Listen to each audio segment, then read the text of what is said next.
السلام علیکم۔ خبر شامل کریں گے شہادات پور سے عمر وقاص حیدری نمائندہ کی۔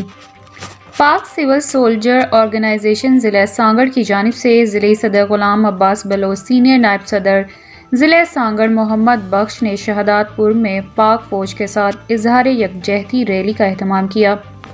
تعلقہ ٹنڈو آدم کے صدر یار محمد ڈاہری، تعلقہ شہادات پور کے صدر شوکت ملک، عابد ثنا، شوکت علی ابرو، یونس علی ملک، علی شیر لاکو، نذیر چانڈیو، رانا ندیم سلیم، سماجی کارکن شہادات پور پیر اکرم موہل، جہانگیر اقبال، ضمیر حسین چانڈیو، محمد یعقوب، شام لال ٹنڈو آدم اور واحد میمن شہادات پور کی قیادت میں علی چوک سے شہادات پور پریس کلب تک ریلی نکالی گئی۔